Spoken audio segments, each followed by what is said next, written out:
Welcome to the Endurance Drive podcast. Our mission is to share the key principles that structure our approach to endurance training and coaching. I'm Jim. And I'm Katie. Katie, we're back.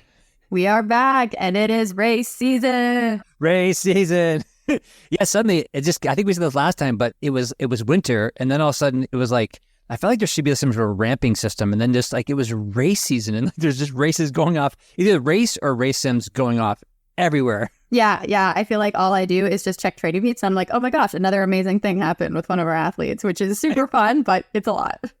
It's a lot, yeah. So we need like an early warning detection system for the coaches, like race season is coming, because we talk about it for so long and suddenly what's going on? Totally. Well, we're here. And I think that led us to think about an episode that we've actually been doing this episode in all of our pre-race calls with our athletes. We were like, there's a lot of principles in here that are really useful for everyone to hear about. So we decided that today's episode is called Best Practices for Race Week. And if you've already raced, you'll probably race again in the future. Maybe you have things to add to this, and you've probably heard a version of this in your pre-race call. If not, this is something to be thinking about, kind of what's going to happen and how to absolutely nail it in maybe like the 7 to 14 days leading up to your A race. Yeah, let's do it. But first, we always have our favorite section. Or actually, our favorite section is actually Gear Pick of the Week, right? But our second favorite section is Coaching and Training Insights. And we should follow a precedent. Do you want to start first?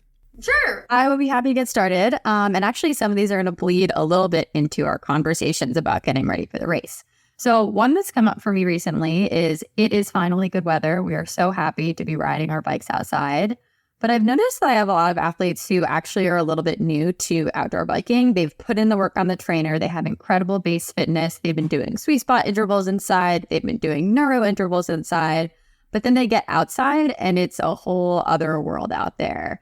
And so what I want to talk about as an insight is the idea of getting really comfortable with bike handling. So if you don't have a big background in cycling, not a lot of triathletes do. It takes a lot of time to build the skills to be really, really comfortable with your bike outside. And I think where this becomes the most relevant, again, most people are not doing a drafting like cycling race where you have to be worried about those types of strategy. But logistically, you do need to be able to take your water bottle out of your bike, take a sip, put it back. You need to get your snacks. You need to be kind of doing things with your hands during the ride. And I've noticed a couple athletes have actually had trouble fueling and hydrating enough simply because they're not super comfortable taking their hands off the bike. So what do you do about this? I have a couple of different tips that can be helpful here. Number one, you want your snacks to be pretty accessible. So if everything is stuffed in your pocket inside a wrapper, it's not unwrapped, it's a lot more of a production to be able to take that out and eat it than if you have it really accessible. So what I recommend doing is getting a bento box. There's a brand called Rocket Pocket that we can link in the show notes, where basically you just have a little pouch in front of you and you can put all your snacks in there. It's a lot easier to access. I also recommend for race day and race sims, even long rides if you want to, I will actually pre-unwrap the bars that I'm going to eat and cut them into pieces so I don't have to think about like, okay, if I have half a bar here, half a fig bar, whatever it is. Instead, just cut them up so you're totally ready to go. I think also something that you should think about is practicing taking a hand off to grab those snacks and to take a bottle. So whether that's in a parking lot or a safe road, don't do this on the most traffic-y stretch of road that you can find, but practice that so it's really easy. You might find that on that diagonal tube, whatever that's called, of the bike. I don't know about bike mechanics, but anyway, there's some areas that are easier to reach than others, so you can move them around. And I find that a quiet road with a slight uphill can actually be a really good place to hydrate and fuel because you're just not going as fast. And then final point on this is if you really aren't comfortable and your race is in 2 weeks and you're worried about it, I actually think it's better to even stop for 30 seconds at an aid station, put one foot down and take a bunch of hydration and fuel in than to not fuel or hydrate at all, because you will pay for that later. You will walk the entire, half marathon of a 70.3 if you're not going to fuel and hydrate. So worst case scenario, if you feel like you're just really shaky on the bike and not into it, then I would say just take a foot off, use 30 seconds, eat as much as you can and keep going. Okay, next insight for me, this is going to be a short little rant that actually came from a listener question that I think we could think about as an insight. So someone asked me they had listened to a podcast where they were hearing about some professional triathletes following a nutrition strategy that involved going kind of lower carb for more Z1 to longer base efforts and then higher carb for higher intensity efforts. And they were asking me if that's something that they should be experimenting with. And I'm glad that they asked. This is a really valid question. Of course, we want to think about how we can best optimize our performance. But I have a lot of thoughts. The first thought is, if there are pros that are out there doing this, it's probably because they're trying to get from like 99.98 to 99.99. And they probably have a lot of supervision with a dietitian rather than just like DIY, I'm not going to eat situation. We are mostly coaching recreational athletes, and our goal is to get you from like 50% or 75% to 99% first. And then we can have a conversation about what 99.99 to, what that really looks like. And I'll warn you, it's probably not actually going low carb. But I would recommend like, hey, let's start with improving your swim, bike, and run threshold paces, for example. Let's get a TT bike. Let's get 9 hours of sleep a night. And then we can talk about these little things. Point number 2 on this is especially female athletes and especially young athletes have such a low threshold for slipping into like low energy availability or relative energy deficiency in sport, that any type of manipulating carbs to be lower is just not worth the risk for what's kind of like dubious science. If you dig into it, it's like this study had 3 men and that was what we did. So I'll put that out there. Third point, I actually had a great conversation with one of my athletes about this, how in the endurance sports space, there can be a lot of really toxic messaging around food and body and sport. And I think it's easy to have some motivated reasoning where like you see a headline, you hear one and it says like, oh, you can go low carb and you can underfuel and it's actually helpful. That's your brain just doing its little motivated reasoning thing. So I would say like, let's try to digest that messaging that clearly shows that, eating a lot of carbs during activity is the best way to perform. And then finally on this, let's just return to those 4 golden rules of triathlete nutrition we've talked about before. If you didn't hear me talk about them in plenty of other podcasts, I'm going to fire them off. Aim for 3 meals and 3 snacks a day, no fasted training, aim for carbs before, carbs and protein after, healthy fats throughout the day, and then take in those 70 to 80 grams of carbs minimum during activities longer than 75 minutes. If you do that, you will be in really, really good shape. So that's my rant.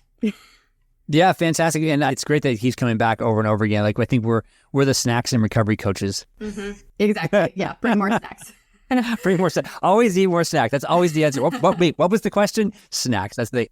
But no, this is interesting too. I think I see this a lot with and not calling anybody out, but Dan Plews and who coaches Chelsea Sodaro. Obviously, he's a super successful athlete himself in Chelsea, and he coaches other folks, and he's very high profile, and he's a sports scientist. But anyway, he pushes a lot of this low carb thing.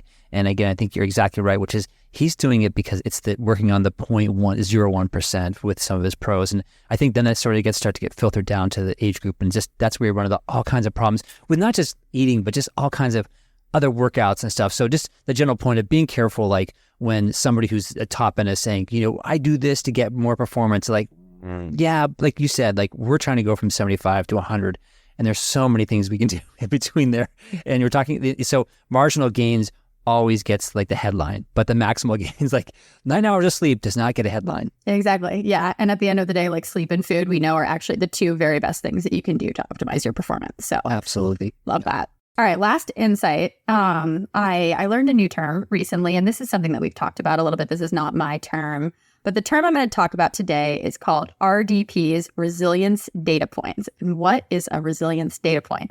So I'm going to use a story to illustrate this. Just this weekend, I had a 3-hour ride to do, and I had sort of a tight weekend, and it just so happened that I was only free between the hours of 8 a.m. and 11 a.m. on Saturday to do it. That's the normal time to do a ride. And it also just so happened that there was a steady downpour in the Boston area for 3 hours from 8 a.m. to 11 a.m. on a Saturday. And I was like, all right, well, I'm not getting on the trainer. It's spring. I can do this. So I went out. It takes like so much to actually start biking in the rain. It's one thing if it starts raining when you're out there, but when you're standing inside in your dry clothes and just seeing the rain out the window, I see that. But anyway, I went out and did it. I absolutely wanted to quit in the first hour. I felt terrible. I had a snack and then I actually started to feel better. But I stepped to it. And then before I knew it, I was really starting to actually have a really good ride. I was building my power over the course of it. And I finished the ride, and yeah, I was wet. Yeah, I was cold. Yes, it rained the entire time. But I realized like, hey, I really wanted to quit, and I didn't quit. And I ended up having a better day than I expected. And I built an RDP, resilience data point, or maybe a couple of those. And the broader point here is if you do hard things, especially maybe when you don't want to, but you maybe surprise yourself by pushing through, you will build RDPs, and then you can recall them when the going gets hard. And What's cool about these is they don't always have to be fitness related. Like I used this biking example, but think about that time that, you were really nervous about a presentation that you had to give and you had a lot of stress going on around it. And then you absolutely knocked it out of the park. That's an RDP. And that's a trait that you can use and pull out when you're kind of doubting yourself in fitness type stuff. So I would say just keep in mind that it's okay to be uncomfortable or want to quit, but anytime you don't, it's so powerful because that's something you can bring back when you're having a hard time. Another time, just be like, well, remember that day I did something super badass and bike for 3 hours in the rain. It wasn't that fun in the beginning, but I ended up having a good time and I was stronger for it. So yay for RDPs. Yeah, yay for getting out there. It's so hard to leave the house or the car when it's just pouring down rain. And you're like, oh no, it's going to be so... And it has not exactly been warm here in New England this spring either, so I'm sure it was very cold. But I always remind myself is that I've always dried out, so that's always a good news. But as you say, like, one thing I want to stress here is I love this RDPs, and I love just say to people, like, document your RDPs and training peaks because they'll come super useful during race week. Like for me, I always forget, like I did hard things, and then now I'm starting to write these things down a little bit more because I have a terrible memory. And this also reminded me of something from the Justin Ross 12-week sports mental skills program sample. And it says here, trust your training. It's a well-intended trope, but it's not specific enough. And so you have to trust specific things about your training. So he goes on to basically talk about the value of thinking about these things and then documenting these things so that you can go back over time and say, oh, I've actually done really hard things. I've banked those RDPs, and here's the actual proof in my training peaks and my post comments over the last few weeks, months, years, whatever it is. Yeah, I love that. And that's actually something that we put into our mental skills template for a couple of days out from the race, like recalling times where you did something that was hard. So as you're doing those hard things, try and remember them and sometimes bike in the rain, I think is the upshot. All right, Jim, on to you for your insights. Okay, great. So this week, last week I dusted off my TT bike and literally dusted it off and put it back together again. But this just reminded me to sort of the importance of training on your race bike. And Katie, this is a little bit what you talked about your first point, but just getting specific about and building skills around the things that you'll be racing with. And a couple of things I was reminded about on the TT bike was that the muscle activation is very different on a TT bike than on a road bike. And also this also could mean if you're trying to ride in the drops, for example, even on a road bike, it's just different than sitting up. So it would be very, very different. I went out the first time, I thought, I'm going to go push some threshold watts and do some 5 or 10 minute intervals. And I got on, I could barely push zone 2 watts in this position. So don't expect to push the same watts in a different position. And then like you said, also another point is that bike handling is very, very different, especially if it's on a TT bike. And we just want to get to the point where you're just 100% comfortable on your race bike on race day. So just thinking about reducing anxiety. There's so much anxiety around race day. So make sure that bike handling and being on your race bike is not one of those anxieties. You'll also find that, as you mentioned, the feeding and fueling is very different on a TT bike. And also that your average speed is also really different. And so we recommend having miles per hour. We don't train a lot by miles per hour, but it is something that I'd have as a primary data field, for example, on your Garmin, because this will tell you, when you should be in aero, when you should not be in aero. So for example, if you're under 14 miles an hour going up a hill or slight incline, you can just sit up. There's really no aero advantage. And then also things like over 30 miles an hour, like you don't need to be pedaling, for example, in a long distance race. So miles per hour is different. And so really just the principle here is that specifically train for your race, nothing new on a race day. Totally agree with that. Yeah, I've been on my road bike outside, including in the rain recently, and I know that it's time to get on that TT bike, so it's coming soon. Coming soon.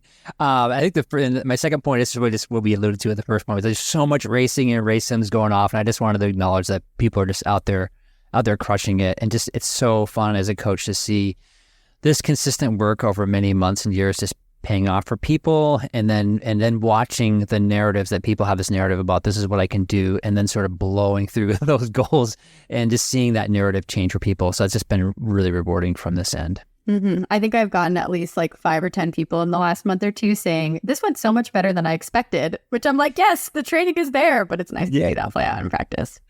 That's awesome. And my third point really here is that's about calling an audible. And so, you're right. So we have this set workout and we have this intention, but things don't always line up for many reasons as you get into the workout. And as we've said before, it's okay to modify your workouts. And I just wanted to call out just a few examples here And these are quotes from athletes just to give you guys an example of things that they faced and they called an audible and changed the workout. So the first one was had limited pool time, so cut down the warm up and just focused on the main set. And that's a really nice, simple one to do. And that's a very common thing. People get to the pool and they realize, oh, the pool hours are being cut down or whatever. So easy warm up, maybe take out the cool down, just go to the main set. Second one here is somebody said, hotel bike was funky, so I cut down the bike and saved something for the swim. Perfect. Another one here, heart rate wasn't responding on the run, so focused on having a good time, letting go of expectations and freeing the heart. And thought that one was awesome too, because we all just get out there sometimes like, this is just not going as it was planned. Another one here, tempo run turned into a trail run with a buddy. We pushed on the uphills. So again, it sounds super fun, great modification. And the last one here is feeling really good on base run and then threw in some pickups. So I really just applaud the athletes who had the intention, called an audible, and modified the workout as needed. And this is just a reminder that the training plan is a map and not the territory. Yeah, this intersects a little bit with what we've said about the intention of the workout, but sometimes you also need to say yeah, maybe the intention of the workout was some zone 2 time today, but today I need to modify that because I'm going to do these fun tempo pushes. And that means maybe tomorrow I just won't go super hard because I have that. So all these things kind of come into, I would say, as you have more and more experience training, then you start to learn when do I trust my body? When do I modify the plan? When do I try to tap into that intention? These are all kind of tools in your toolkit as an athlete. Yeah, awesome. And I think, my last one here is that, and this is coming from permission from one of my athletes. So Charlie is training for Ironman Lake Placid, and he just wrote something really powerful in his Training Peaks last week.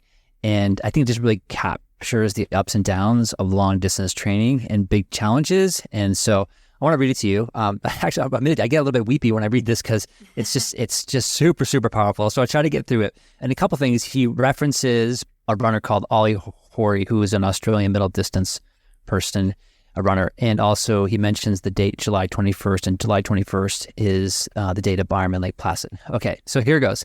So quote from Charlie, really felt like the block was on life support yesterday. With some patience, we're going to change that. Quote, if I'm happy and healthy, I'm going to be pretty dangerous. And that's a quote from Ollie Hoare in an interview recently. As someone who isn't particularly happy or healthy at the moment, this quote really provided something to chase over the coming weeks. I've had some hard days reconciling why I should keep pushing for Placid, only for that to be turned up to 10 by one of the most painful runs of my career. Yesterday, I let the demons run wild. I gave every ugly voice in my head an unlimited podcast deal. You're not training hard enough and you got injured anyways. You're not eating clean enough and you don't look like someone who competes in an Ironman. What did you expect? You were never cut out for this. Every decent effort you ever put out was just a fluke. This is your real normal. This is who you are. After listening to them all, I finally remembered.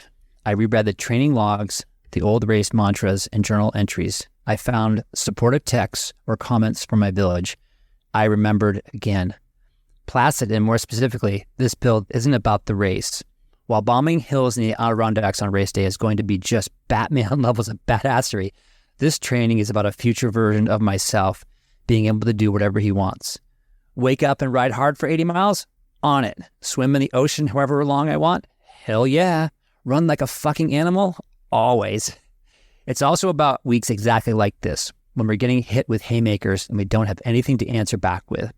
I want more than anything to be able to show my future kids that even in a low point, we can find our balance and keep going. The last thought I had was I reminded myself that at the end of the day, that we do this for fun. This doesn't just fill our cup, it simply tops it off. Even with the running and swimming complications, I'm blessed with a tall glass of cold chocolate milk. A rocky 48 hours, but the sun is going to rise tomorrow. The sun is also going to rise on July 21st, and most likely on July 22nd. This race will come, and it will also pass. I don't know what the coming weeks will bring, but now I'm in the hands of professionals to show the path. Pending no terrible news, I know where I'm going to be. Wow, that's deep. Yeah, thank you, Charlie. That's awesome. Yeah, I mean, first of all, you might be hearing Charlie's book deal is coming out soon. Yeah, exactly right. Let's sign him. We're a publishing company now. but no, I think this speaks to so many things that our athletes probably share, and he's just articulated it so well here, especially the idea that, the sun's going to rise again on July 21st and it's going to rise on July 22nd. And at the end of the day, I think probably both of us, Jim, we can look through our careers and be like, there have been some terrible days. There have been some great days, and every single day the sun keeps rising. So I love that. And we're going to take that forward. Yep. All right. Thanks, Charlie. And then we now on to our main topic. I think we are. Yeah, that basically was a podcast episode in and of itself, but we've got some important content to cover on race week. So I think our roadmap here is we're basically just going to go through all of the things that we're thinking about as coaches and all of the things that you should be doing in those 1 to 2 weeks kind of leading up to your race, especially the week of the race. So shall we get started? Let's do it. Okay. So we have this broken out a little bit too. So 1 to 2 weeks out, these are some of the things that we suggest you do. The first one is going to be check your bike. Is your bike squeaking? Is it shifting smoothly? Is your chain and cassette clean? And here's also a big one here. Do your race wheels fit with your brakes? That's often a really big one. People often change into race wheels, and it's amazing how many times they don't fit your brakes very well. So give yourself plenty of time to work out these adjustments and bring your bike to the bike shop if you need be. I would also say don't necessarily rely on the bike shop at the race. If you have a local bike shop, it's great to be able to do this at home. Something to be thinking about here, though, is if you are traveling with your bike, it can be an issue if, let's say, you're flying and your bike gets banged around and you arrive and it's not doing well. So this is bringing us forward just a little bit, but another really important point for bike checking is put that bike together as quickly as you possibly can once you arrive and figure out, do the exact same bike check as you did at home, because if there's any issues, you want to get them fixed as soon as possible. Yep. And also one thing too is remember that we've got some bike storage. So you want to have the ability to, first of all, to change a tire, which we've talked about a lot of times. That'll save a lot of race day anxiety. And you need to have room for an extra tube, 2 tire levers, 2 CO2 cartridges, an inflator, probably a multi-tool. And especially if you're using like deep carbon wheels, you need to have your extra tube needs to be like long enough to fit the rim depth. So all this stuff, hopefully you're doing some of this stuff during your race sims as well. But again, if you're switching wheels, put them on, make sure you've got all the right tubes and they're the right lengths. Because I know I've done this before. I've showed up at races and been like, I have a really deep dish wheel and I don't have any tubes that fit it. So. And keep in mind, too, that if you know how to change a flat, for example, like on a cruiser bike or on your road bike, it could be a lot harder to do it on a TT bike. So if you're switching bikes, that's something that's really, really important. Related to tires and tubes as well, let's talk about tire pressure. I like this point here. Right. Yeah. So for some reason, I think it was during the Lance era and people just started pumping up the tires to, 100, 110. And to this day, people still say, Coach, should I go up to 100 PSI in my tubes, on my tires? I'm like, no, don't. So what we recommend is checking with your wheel manufacturers, and they'll have a chart on their website which says, this is the PSI that we recommend. And often what you'll find is that it's probably somewhere between 70 and 80. And then I know that will surprise a lot of people, but actually a lower tire pressure it's faster. The rolling resistance is faster. I know it sounds a little counterintuitive. It's faster. And it will smooth out the bumps. And really for a lot of you guys who are doing half Ironman, you really want to reduce the bumping as much as possible, reduce the body strain so it'll set you up for your best run. Okay, and then last point on the bike is you should definitely have carrying capacity for about 3 water bottles. If you're doing an Ironman, for a half Ironman, you can probably get away with 2 as long as you can take a third. But you do want to be thinking about whether your bike is even set up for that. So if you've been training the whole time with only 2 bottle cages, figure out how you're going to carry that third bottle. A lot of people like a front bottle, maybe like a torpedo setup is one way to do it. But 3 bottles is going to be the way to go. For example, at Ironman Lake Placid and many other Ironmans, there's a place to switch out your bottles at the halfway point, but you're going to need 3 in the first probably 3 hours. So that's important to get all set up. Yeah, okay. And back to your first point about practicing. So a lot of times, right, we have those 2 water bottles on the down tubes, but then also if you have to do like a third or fourth bottle, you're probably going to put something on your back of your seat and then reaching around out back to like pull those water bottles out and then more fully to put them back in can be really difficult and does take some practice. So that's something to put on. Hopefully you put that on again before your at least your week 4 race sim so you can practice all that.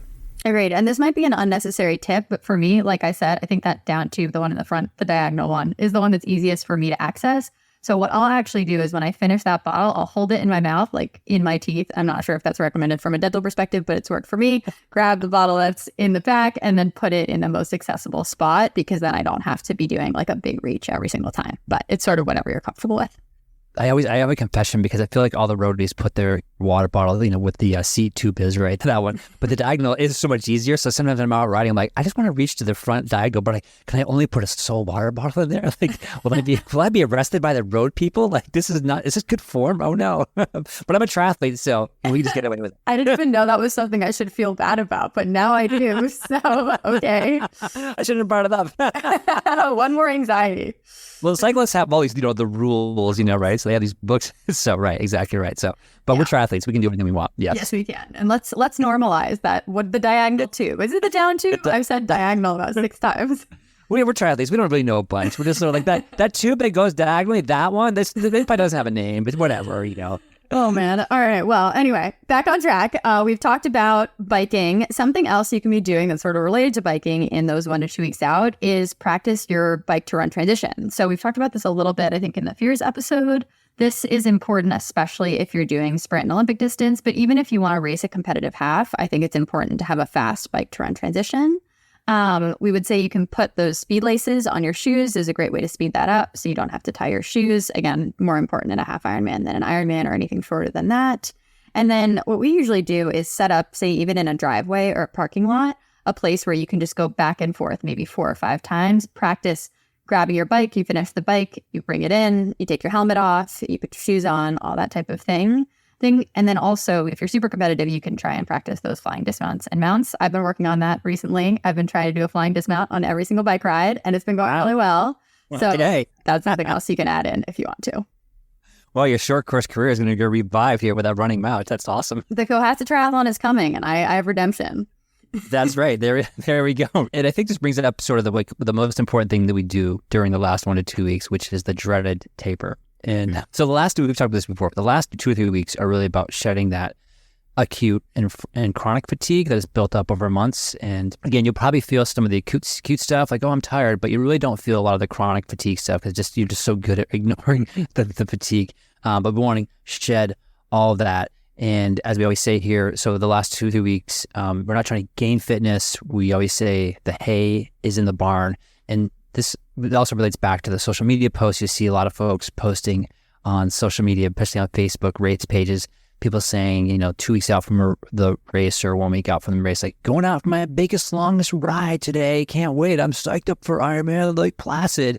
And those folks are just, that's way too late. So don't be somebody like that on Facebook. The hay's in the barn, and trust your training. Totally. And don't be surprised if you actually start to feel pretty terrible during the taper. Again, you're changing your routine. You've been used to putting in like maybe 15 hours a week of training or 12 hours or whatever it is. And now that's going down big time to maybe 6 or 8 hours or even less than that during the week of your race. So mentally, you might feel a little bit off. Physically, you might feel a little bit off. You might be nervous about the race, which can impact how you're sleeping and just your overall mood levels can be affected. Just remind yourself that this is really normal. So this is all part of the process. Your body is going through this full repair and is probably sending you signals that it needs that, which can be misinterpreted as, oh, I need more activity. But basically, it can end up manifesting as this mixture of being really antsy, kind of on edge. You might even have some like niggles come on and be like, oh my gosh, my Achilles is bothering me now. It's been 16 weeks and I've been fine, and now it's come on. We would say, like, if you're getting a real injury signal, of course, you want to get that figured out, but just know that all of these feelings are super, super common, and they suggest that you're doing it right. And we always say, if you feel like a caged animal in the 1 to 2 days before the race, you've done it right. Like, you are ready to go, and you're going to unleash all of that into race day. And like we said, I think our last podcast, we were petitioning Ironman to have open up the Ironman hotel early for a week early so we could just sequester all of the Ironman athletes 5 days in advance, get them all out of the way, get them out of their family's way. So. Totally. All right. So that's like sort of 2 to 3 weeks out. And then 1 week out, what do we start to focus on at that point? Yeah. So 1 week out from race day, the biggest things you should be focusing on are getting that good recovery in. And like we said at the beginning of the podcast, the best 2 ways to do that are with sleep and food. So let's first talk a little bit about fuel and hydration. Maybe we could talk about carb loading, which a lot of people get tossed around. You've probably imagined the idea of like eating as much pasta as you can the day before a race. There's an awesome scene from The Office episode where Michael decides to eat like a huge pound of fettuccine Alfredo 5 minutes before he races a 5K. That's not really what we recommend in the context of carb loading.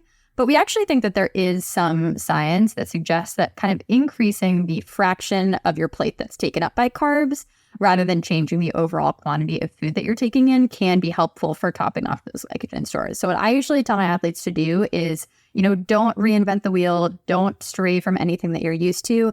But if you're like, hey, I feel like I want a snack, maybe go for pretzels instead of a protein bar. It's just little swaps like that. Or say, I'm going to have a second helping at dinner. I'm going to go for the pasta or the rice instead of more chicken. It's just little things there. And again, making sure that you're not going long periods without eating, making sure that you're hydrating really, really well throughout the week. So you might not feel as thirsty if you're not training as much, but you should be drinking water with electrolytes. And that's especially true if you're racing somewhere hot. And then in the 1 to 2 days leading up to the race, that's where I say you should maybe just change your diet a little bit to reduce the amount of fat and fiber that you're taking in, because both of those can lead to GI distress. So the way I usually think about it is eat like you're recovering from a stomach bug. It's pretty plain stuff, like go for white rice, go for bananas, go for things that are really simple. And that can help with any unwanted GI type distress leading into the race. I just want to know, how did we get so far? We're month 4 into our podcast and we haven't mentioned The Office yet until tonight. Yeah, this goes down in history, but I imagine it will come up again. So celebration. What about sleep? Okay, can we bank sleep? Can we do that? Is that a thing? Yeah. So, again, we're not sleep physiologists. We just play them on the podcast. But I think that in general, you should expect that you're going to sleep pretty poorly later in the week. So it is really useful to try to get as much sleep as you can earlier in the week. And often that's easier because you're home. If you're traveling somewhere for the race, you're going to be in an unfamiliar bed and it might be just not the right environment for you to get amazing sleep. But if you're well rested going into the race, you will be okay. I think the only places where we see athletes struggle is if they are chronically sleep deprived in the 1 to 2 weeks leading up to race day, then it probably is going to affect them.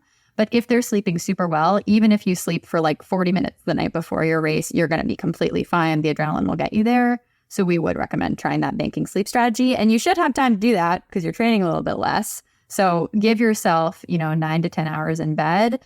And I think we say even if you can't actually sleep for that long, there's something to be said for just lying there, breathing deeply and trying to give your body a little bit of a rest. Yeah. And I think there is some science about the banking of the sleep, and I know it does work. It is a thing. And yeah, it's funny. I always thought, I got a good night rest before race day, and I've never achieved sleep during race day. So yeah, I always think about just laying in bed, saying, all I have to do is rest, and then taking the pressure off myself from having to quote sleep. Getting good night's sleep. Yeah. I think you were the one that also told me once. It's in that week leading up to the race, if you're standing but you could sit, you should sit down. If you're sitting but you could lie down, you should lie down. And if you're lying down but you could sleep, you should sleep. So that is your mantra the whole week leading up to the race. Take the elevator, people, no stairs. Today's my recovery day. Monday's recovery day for me. And I did Uber back from the grocery store instead of walking a mile because I was treat yourself. We're trying to rest. That's perfect. Yeah, exactly right. Live our principles. I love it. Awesome. All right. Next thing kind of related to both sleep and I guess nutrition is thinking about writing out your nutrition plan for the actual race. So that's something that you should be doing ideally in advance of your race sims as well, but make sure that it's perfect and completely dialed and taking everything that you've learned from your race sims into that race day.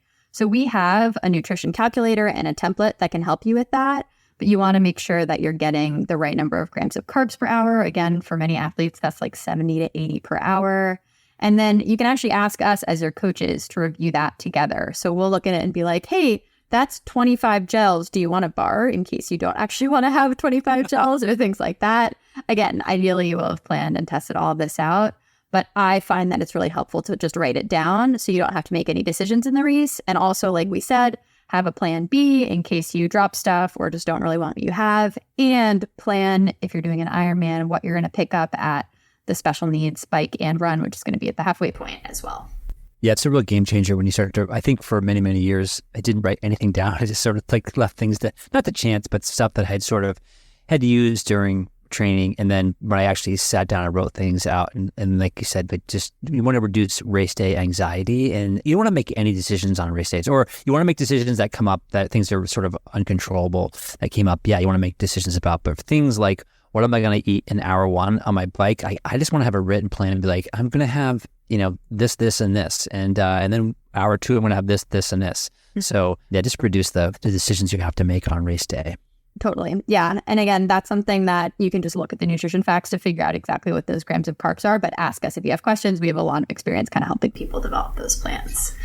So then the next one here is, so everybody loves to obsess about the weather. You start checking the weather weeks in in advance.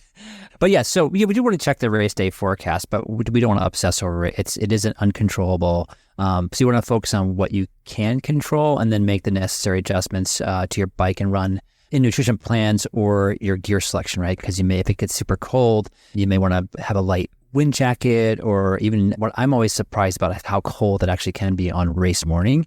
And so maybe having some gloves or a vest. So weather is important, but don't get too upset about it because it is what it is. Yeah. And whenever I see a forecast that doesn't look good, I just try to remind myself, well, everyone has to deal with this. I am not the only one who has to deal with whether it's 90 degrees or windy or rainy, whatever it is. Actually, I'm just getting back from coaching the Dartmouth team at Club Collegiate Nationals. It was in Southern California and it was 40 degrees at the start, and people were not totally ready for that, but everyone has to deal with it. And we just told everyone, like, you're coming from New Hampshire. You have the best edge in this whole race. So exactly. Yeah. Some of the coldest mornings I've ever spent in my entire life have not been out in the mountains, but have been sitting around, like my one time in Kansas. I came from Alaska to Kansas and I remember freezing. I thought, this is insane. I came from Alaska. I didn't bring my gear. It's supposed to be warm here. Come on. Totally. And speaking of gear, actually, this is related to what we've just said, but something else you should be doing during this week getting ready to race is making your packing list and packing not the night before you're going to leave. I usually try to start packing like a week out from a race, because during that packing process, you determine, oh, I don't even have a race belt. Where is it from last year? Or I cannot for the life of me find my wetsuit. Like all of these questions that come up, this is especially true for early season races where you haven't used all of your race gear. I would recommend, one, keeping it organized somewhere in your house. I have a special green bin where all of my race gear lives. But again, start that packing process early so that you can start ordering stuff or buying it if you find that you're missing anything important. And I think we have an Ironman packing list, so we can probably link that in the show notes as well.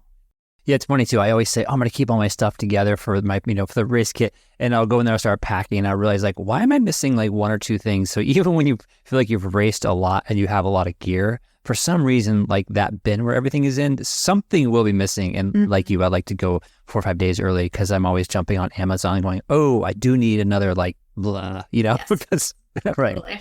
All right. So we've talked about the taper. We are jumping around here a little bit, but we talked about the taper, and we are not actually just sitting on the couch for the entire week leading up to race day. So during that week, let's talk a little bit about what kind of workouts we're actually doing. And for me, I would say the biggest goal of any race week workouts is just to keep the body loose and moving, but again, not to build any fitness.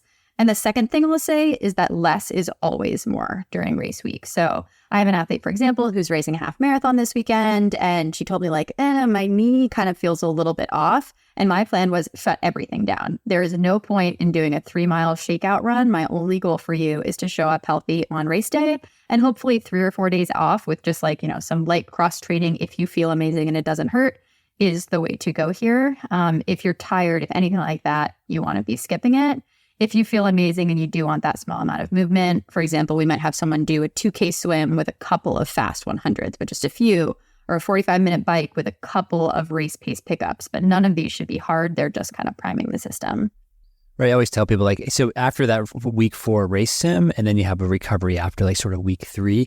And then after that, I would just tell people, like, we're just keeping you occupied and we're moving blood and we're activating. But like you said, yeah, there's no fitness to be gained there. Our main goal is to show up 100% healthy on race day. So if that means, like you with this athlete, if it means shutting everything down for a week in advance, shut it all down. 100% healthy is the goal on race day. Exactly. And resist the urge also to be like, well, I'm not training, so I'm going to take a really, really long walk or things like that. Like, no. This is just like a recovery day, but it's day after day. You want to be taking it super chill.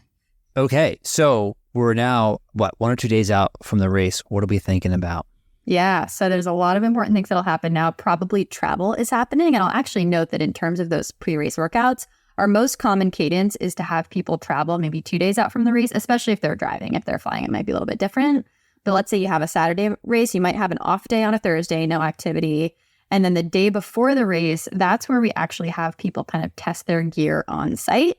So you should get on your bike the day before the race if you can, even just for 10 to 15 minutes. Shift through all your gears, test your brakes, make sure that nothing got jostled in the travel. That can even happen when your bike is in the car. I remember one time, actually plenty of times, Jim, your Di2s have been hit in the car and we show up and they're dead. And Yes, so exactly. You don't want a situation like that. So figure all that out the day before. And I think it's also really valuable to see if you can get in the water the day before when you get there, just because you may not have had a lot of open water swim training, especially for early season races, and you may not have had experience in the particular body of water that you're going to be racing in. So if you realize like, oh, I did all my open water swimming in a lake, but this is in a pretty choppy ocean, that's going to feel different. And just having one day of exposure to that, like get calm, get your panic attacks out of the way in the water, and make sure that on race day, you're going to feel good. Yeah, that's great. Getting the water is, it's a low impact. And you go out there and you say, okay, where's the sun? Where's the sun going to be on race morning? Are my goggles correct? What's the sun position going to be? And if they have some of the swim exits set up, you can also go check that out and say, okay, what's going to look like from this perspective? And if the sun sometimes will be in your eyes coming into the swim exit, you can look to, okay, is there a mountain behind it? Are there trees behind it? What can I use for navigation? So yeah, I really advocate getting in the water at the race site. You'll just learn so much. Totally agree. Yeah. And related to that, if you're doing these shakeout rides and shakeout runs, you can actually do that on the race course often. So what we many times before have biked the run course is a nice way to shake it out. It might only take you 15 or 20 minutes to do that, depending on the distance of the race. But it can be cool to know what's coming if you can get out there. And we've even had people kind of go out and drive part of the bike course if you can, just to say like, oh, that's the Keene descent. That's a big descent. It's going to be pretty crazy to get down. We don't want you to do a big enough bike ride that you're going to bike 56 miles, for example, the day before your race, but driving it is a nice way to get ready. Yeah, driving is a great way. I've driven so many courses before. And one thing, if you do drive a course, one thing to keep in mind is that the hills always seem bigger in the car for whatever reason. So if you're going out there and you realize, oh my God, this is such a hilly course, I can't believe it. Somehow, I don't know what it is, the perspective on a bike, they're actually not as bad as it look like on a car, which is kind of weird. I've had that experience too. Yeah. The first time we ever drove up the Keene descent in Lake Placid, I was like, I might not race. This is not going to happen. This is a cliff. Yeah. Yeah. Exactly. Speaking of travel, we are going to continue to jump around here. But thinking about travel, if you are flying rather than driving, you might not have a car, maybe you have a rental car, but there's a lot of things that you should keep in mind for those destination races. So if you're packing your bike, use a ton of bubble wrap and tape. TSA loves to take bikes and slam them on the ground. So if you have a soft shell case, that can be an issue. And again, you want to also make sure that you have every single piece that you need in your bike. I think it's awful to show up and realize you're missing one screw that keeps the whole bike together. So that's really, really important too. And also speaks to arrive earlier if it's a destination race, because it's going to be a lot harder to find the things that you need with limited amount of time if you have an issue. Am I being called out here for forgetting screws for, say, for example, like a seat? Yes,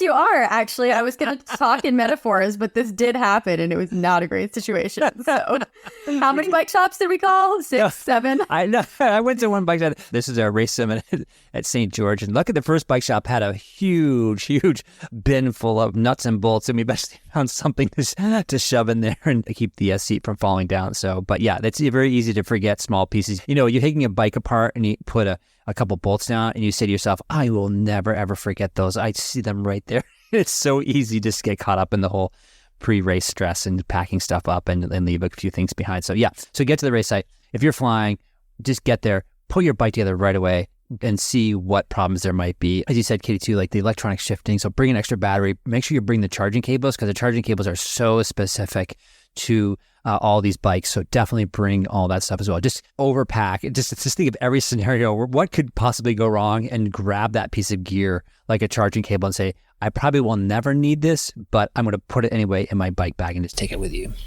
Totally. Moving right along, a couple more things to be thinking about those 1 to 2 days beforehand. You actually usually have a lot to do, so take a look at the schedule, but something really important is getting checked in. Sometimes you can do that 2 days out. I would do that as soon as you possibly can upon arriving. Set up your bike and do race check-in, just because that can get kind of chaotic in the 4 to 6 p.m. window the morning before the race starts. And if you get there early, you can take the time to look in your bag, take out all your stickers. There's stickers that go on your bike, stickers that go on your helmet. Just have everything that you need, because my preference is after, say, noon on a Friday, I like to just start chilling out for a Saturday race, for example. Whereas if you're running around until late at night, it can be harder to make sure you have time to eat a good dinner. It can be harder to make sure everything's ready. So we would say just like get that stuff done in the morning, including that race check-in. Yeah. Another important consideration here is race day parking, right? So, like, where am I going to park at 4 o'clock in the morning? So I often will drive around and say, okay, these are the lots, or this is a lot we're going to. And then, so plan your route from your, maybe for example, like your Airbnb or hotel, if you have to drive there. So where am I going to park? And then also tell your spectators if they're coming later, like I am parking in this spot right here. Yes, totally. And often there are like shuttles to even get to faraway parking lots. All that stuff is really helpful to get figured out earlier. And if you want to support your spectators, you want to tell them exactly how to do that. So that's pretty good. So I feel like this has been a lot of logistics. Let's also talk about some of the mental work that you can be doing in the week leading up to your race. And we had a great episode on this last week. If you missed it, we've also talked a lot about this on a number of different podcasts. But race week is a really, really good time to start really going through these mental strategies. So a big one that we've talked about is think about reviewing your why for why you chose to do the race. It's really easy to get caught up in other things, but we've talked about how important it is to go into these races with a really strong why. And those reasons and values are going to be really valuable for you on race day. So we definitely say doing that. We also say reach out to your network. You're probably going to get a bunch of great pop-up texts and stuff from your family, and it's great. It feels awesome. But if you're not feeling that love, feel free to ask for it. Thank people for the support they've given you, and I'm sure you'll probably get some of that in return, because kind of that reciprocal gratitude can create a lot of happiness, a lot of perspective, and a lot of meaning going into your race day. And one thing sort of related to this we talked about before is that, going into these races, it becomes this sort of symbiotic relationship between the participant, the spectators, and the volunteers. And this really something magic happens on race day where you sort of go in the individual and like, I have my goals and I'm going to do this. I'm going to push this. I'm going to watch. I'm going to come up a bike. I'm going to run this. And I think at some point during sort of all these, whether it's a triathlon, long distance triathlon, or an ultra run, like you sort of realize like it's kind of a bit more than about just sort of me, and it becomes for this community event that's happening. So I always say to people like that will happen at some point. And so just being aware of it and knowing that will happen and letting it sort of come in sooner rather than later. And feel free to, ask volunteers for support and thanking the volunteers and just feeding off the crowd and filling off your support network and encouraging your fellow competitors as well too. So this is really special thing happening on race day, this big community coming together for this one special event. This one thing that's only happened one time ever, and just sort of embracing that whole experience. Totally. I agree with that. And a couple more strategies I'm going to throw out there for just handling kind of those pre-race nerves that are going to come in, a little bit of that anxiety, is think about doing some targeted journaling. That can be helpful. I ended up actually writing half of my race recap before Ironman Lake Placid last year, which was really powerful for me to sit down and kind of like we listened to Charlie's recap before, like thinking about the sun is going to rise again. And I am proud of all the prep that I put into this. And then it was fun to kind of read that after and see the two narratives pre and post race, but think about some of that journaling.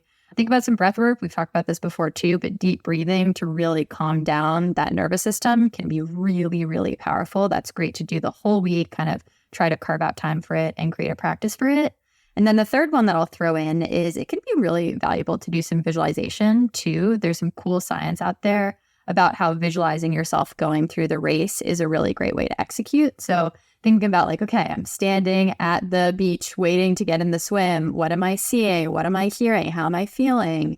And then visualizing yourself, having a really strong swim, taking those strokes, coming out, going through the bike. You can go through a whole Ironman length visualization of what's going to happen. And if you can manifest it like that, it's a great way to avoid kind of just not knowing what to expect or freaking out. Sometimes you can find that the really amazing day that you visualize is something that actually will come true. So protect the time to do it. It's easy to be like, that's not worth my time. I don't care. I need to do check. I need to do my pre-race workouts. But I would say put 15 minutes of visualization in your training peaks and then try to get it done.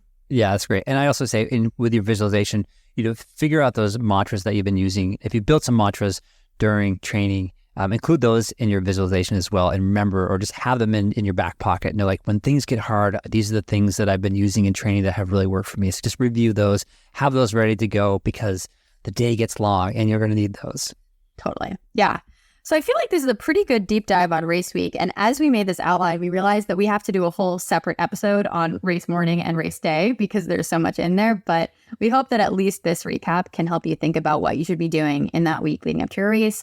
Again, we've geared it towards half Ironman and Ironman, but really any race that you're doing, so many of these principles do apply. Especially, I would say the biggest ones are sleep, recovery, don't train a ton, and do some of that mental work. And then there's, of course, all the logistical things as well. But we are excited for all of you. It's so fun for us as coaches to be with you during kind of race week, both virtually and sometimes in person as well. And we're hoping this can kind of just reach everyone with all the strategies you can use for success. Yeah, time to get psyched, folks. It's happening. All right. Yeah. So should we move on to our listener questions? Let's do it. Yeah. Okay. And the first one here is, I've gotten this a couple times. Again, we are in that transition period to outdoor riding in New England. Half the time it is rainy and terrible, like I rode over the weekend, and half the time it is really, really nice. But a lot of people have been asking, how should I execute planned Zwift bike workouts outside? So as coaches, we will usually drop in, for example, like an HIM and IM long ride for the weekend. And it'll say we're going to do 6 by 8 minutes at HIM effort and then 6 by 8 minutes at IM effort, for example. And people look at that and they're like, I only know how to do this on Zwift. How do I do it outside? I'm not sure what I should do. And so we kind of want to talk a little bit about how we should execute those and if there are times that we should definitely ride inside versus outside. So Jim, I'll let you take that one first. Okay, great. So I sort of separate them out, look at the athlete and say, okay, what are their goals? And so, for example, if it's a half Ironman athlete and they're just looking to finish, I just tell them, just go outside and ride, especially if they live in New England or someplace that's hilly, because the hills will give them some organic work. And the point really there is just to build that durability and to do the things we talked about earlier, which is like just practice on being on your bike, eating on your bike, building up all those skills. So that's a beginner half Ironman person. More advanced half Ironman person who's looking maybe to podium, I would say, yeah, go ahead and try to find sections of the road or plan out your route that you can do those. So for example, those 6 by 8, we want you to work on that 85% of the FTP for those 8 minutes. So try to execute that workout as best as you can, just to replicate, or if it's maybe 10 minutes, whatever it is. But the point is, like, you want to replicate race day conditions, race day watts and effort. And then for my Ironman folks, almost everybody, I just say, just go out and ride, because really what we're looking to do there is just build up volume, but we're looking to build durability. And just, again, if you're in most places around even if you're in the flat place in the world and there's a lot of wind, that'll take it out of you and add resistance too. So for most of my Ironman athletes, I just say, ignore the workout, go try to ride, 3, 4, 5 hours, whatever it is. And with Ironman athletes, really the goal for them is we're just trying to make 100 miles feel somewhat easy come race day. Totally agree. Yeah, you're trying as an Ironman to figure out what your all-day pace is. And so really that is leaving your house and riding your bike. Of course, you want to be moving up. You don't want to be like cruising around your neighborhood at 8 miles an hour necessarily, but I think we all have a pretty good handle on what it means to just go out and ride your bike in like a zone 2 effort. And that's pretty powerful for Ironman. One thing I'll add to this is, especially for athletes who aren't super, super comfortable with bike handling just yet, I think it can be valuable during the week to keep some intensity on the trainer. So I, for example, have some athletes right now that are doing a sweet spot block. Sweet spot is kind of just under threshold, 92% of your FTP up to about 96%. And I'll tell them, okay, you do the sweet spot bike inside, and then outside we're about for time on bike in zone 2 on the weekends. So that ensures that we're still getting some good intensity, but we're not necessarily in a situation where you're trying to dial that. Maybe you live in a trafficy area. I don't want to put anyone in an unsafe situation. So that's where I would say, maybe get that intensity in during the week. And also, a lot of people work jobs where it's really hard to get outside and do an outdoor sweet spot type ride on a Wednesday. If you do, that's awesome. But in general, I think that's a good place to stay inside. Yeah, that's great. Yeah, the Monday through Friday 1 hour bike workout is really effective. It's super effective and time efficient. Totally. All right. Second question. It's a swim question. Hooray. And this is a very common fear or anxiety. Did not come up in our fears episode, but what should I do for a pre-race warm-up if I'm not allowed to get in the water before starting the race? So we often say one of the best things you can do on race morning is get in the water, get your face wet, kind of get over that initial shock of the cold, but sometimes they don't let you do that. And so I would say, some type of dynamic activation. This is especially true for half Ironman distance and below. For an Ironman, the swim is your warm-up, so just don't even worry about it. But for half Ironman, sprint, and Olympic, do some arm swings, do some just little bunny hops in your wetsuit. You might feel like you look ridiculous, but this is just getting that heart rate up a little bit. If you can't swim, you can even just try to get some cold water on your face before you start. That can help kind of deal with that panicked response. Yep. And then something else you can do, this is part of your pre-race warm-up, whether you can swim or not, is take a gel right before you start, get that boost of energy in the context of also a little bit of that activation. And then finally, if you actually can get in the water, we would recommend doing 5 to 10 minutes of easy swimming, practicing sighting just to make sure your goggles are adjusted properly and that you can see the buoys, see what the sun position is like, make sure your wetsuit is comfortable, and you can do a couple of just quicker turnover pickups. But again, if you get there and you're like, I had a whole plan, now I can't do this, don't let that derail your race. You're going to be completely fine if you just kind of move around in the corral a little bit. Yeah, and a couple of things to add here. I'm always amazed when we go to a race and the race directors, for whatever reason, don't allow people in the water. And I always think that's crazy and insane. So that one consideration is, if you have a question about that, is emailing the race director beforehand, even before you sign up for the race, and say, because it's super important to be able to get in the water, especially if the water, like you mentioned, is cold.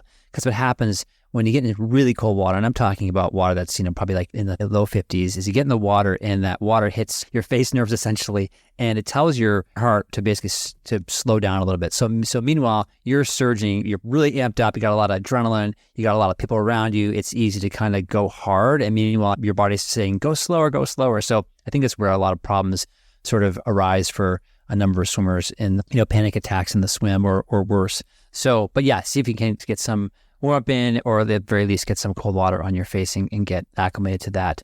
The other mistake I see a lot is people put on their wetsuit really early. I'll get to a race and you'll see people like an hour before their start and they're walking around in their full wetsuit. And I'm like, what are you doing? So, because in some ways that's kind of a little pressure cooker, or just like you get so warm in there. So if you have to walk around in your wetsuit earlier, like saying going from transition into the swim start, just you can put your swimsuit on up to your waist and then just walk around with it not on your chest, because you want to stay somewhat cool. Although if it's a really cold morning, you can put your wetsuit on actually and use that for warmth as well too. So I guess it really depends on what the race morning is. But, a lot of times you'll see in the summertime people walking around, again, an hour before the race with their wetsuit on going, oh my gosh, you must be so hot in that thing. And so by the time you start the race, your heart rate's up and your core temperature is way up because you've been walking around in your wetsuit for a long time. Totally. Yeah. For summer races, I would agree with that. I told every single kid on the Dartmouth team to put their wetsuits on because it was 40 degrees. Yes. So if you're freezing, that is a place to keep warm. It's very, very warm in that wetsuit. So very good advice there. All right. Challenge of the week and gear pick of the week are two closing segments. I guess let's take the first challenge. This also speaks to this idea of getting outside on the bike, which is coming up a lot now.